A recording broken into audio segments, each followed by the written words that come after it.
Hai sahabat Rumah Belajar, perkenalkan nama saya Riza Istaningsi, guru Matematika SMP Negeri 3 Sawalunto, Provinsi Sumatera Barat. Pada video kali ini, saya akan berbagi sedikit cerita bagaimana pengalaman saya mengajar pada masa pandemi COVID-19. Selamat menyaksikan.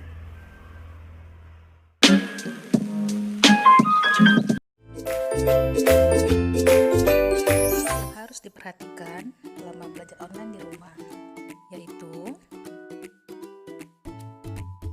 yang pertama, bagaimana menghadirkan sebuah solusi agar proses belajar mengajar tetap berjalan dengan baik. Kemudian, media apa yang cocok digunakan selama kegiatan pembelajaran online. Yang harus diperhatikan yang ketiga adalah model pembelajaran apa yang bisa diterapkan saat pembelajaran daring di rumah.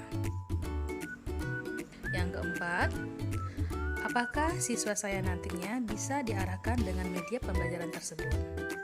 Dan yang tak kalah pentingnya adalah bagaimana dengan komputer, laptop, atau smartphone yang dimiliki oleh siswa? Apakah sudah memadai untuk melakukan kegiatan daring di rumah? Untuk menjawab itu semua, mengingat dan menimbang keadaan siswa saya, maka media yang saya pakai adalah yang pertama, WhatsApp, yang digunakan untuk membagikan informasi kepada siswa saya. Agar memudahkan aktivitas, saya membuat grup kelas. Yang pertama, kelas 91, yang kedua, kelas 92.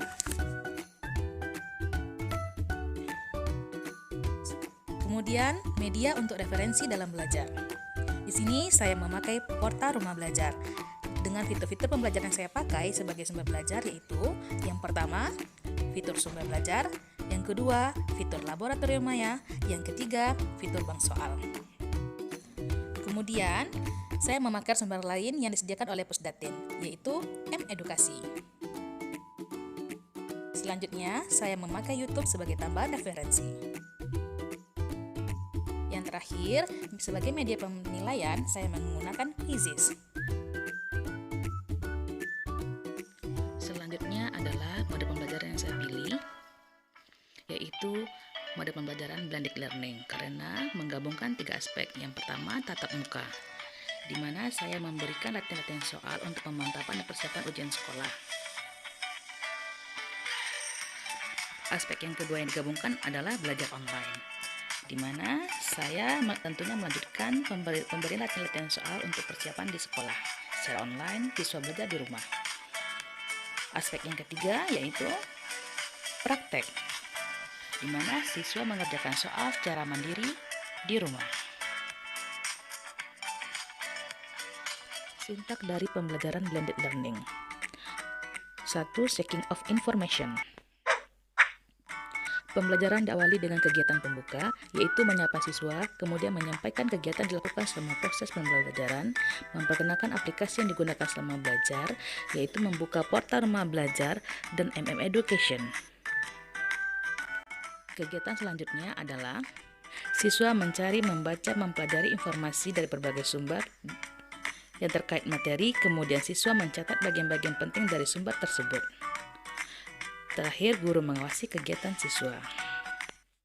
Sintak yang kedua adalah acquisition of information, di mana tahapannya yang pertama, siswa belajar secara individu dengan menggunakan sumber belajar yang telah disarankan, yaitu bisa buku paket, portal Rumah Belajar, M-Education, dan YouTube. Tahapan yang kedua adalah siswa mengerjakan latihan yang dipilih oleh guru pada fitur bank soal pada portal Rumah Belajar. Tahapan yang ketiga adalah siswa melakukan diskusi secara personal dengan guru. Di sini, guru membimbing peserta didik dan mengarahkan jika ada soal yang kurang dipahami selama mengerjakan latihan. Sintak yang ketiga pada mode pembelajaran blended learning adalah synthesizing of knowledge, di mana tahapannya yang pertama, siswa membuat hasil kegiatan atau tugas yang dikirim berbentuk foto atau PDF ke dalam grup atau secara japri kepada guru. Tahapan yang kedua pada Sintek 3 adalah siswa mengerjakan kuis pada aplikasi Quizizz untuk melihat sejauh mana tingkat pemahaman siswa dalam belajar selama daring. Sahabat Rumah Belajar, berikut adalah testimoni dari siswa saya dalam memakai portal Rumah Belajar saat belajar online. Assalamualaikum warahmatullahi wabarakatuh. Perkenalkan, nama saya Tasya Arista Khaira dari kelas 92. Sekarang saya sedang mengerjakan soal-soal dari aplikasi Rumah Belajar. Semenjak ibu guru memperkenalkan aplikasi Rumah Belajar kepada saya bisa menambah kemampuan dan mempersiapkan ujian UAS secara daring meskipun dalam PSBB seperti saat ini. Di dalam aplikasi Rumah Belajar terdapat banyak fitur-fitur yang menarik seperti fitur jelajah angkasa dan fitur-fitur lainnya. Portal Rumah Belajar bisa dikerjakan di mana saja, kapan saja, dengan siapa saja. Dengan aplikasi Rumah Belajar, saya dapat terbantu dalam memahami semua pelajaran, walaupun dalam keadaan PSBB tidak mengganggu saya dalam belajar. Ya, alhamdulillah. Dengan adanya aplikasi Rumah Belajar, tidak menyulitkan anak saya dalam memahami pelajaran. Walaupun dalam keadaan PSBB seperti sekarang ini, tidak menyulitkan anak saya dalam memahami semua pelajaran. Terima kasih Rumah Belajar. Demikianlah sahabat Rumah Belajar mengenai proses pembelajaran yang saya lakukan selama daring. Portal Rumah Belajar sangat cocok digunakan untuk pembelajaran jarak jauh. Di dalam portal Rumah Belajar terdapat fitur-fitur dan konten-konten yang tentunya menarik dan bermanfaat bagi kita untuk belajar. Portal Rumah Belajar bisa diakses di mana saja, kapan saja, dengan siapa saja. Ayo kita gunakan portal belajar sebagai salah satu media pembelajaran siswa di sekolah. Terima kasih telah menonton video saya hari ini. Semoga bermanfaat. Akhir kata saya ucapkan Assalamualaikum warahmatullahi wabarakatuh. Sampai jumpa.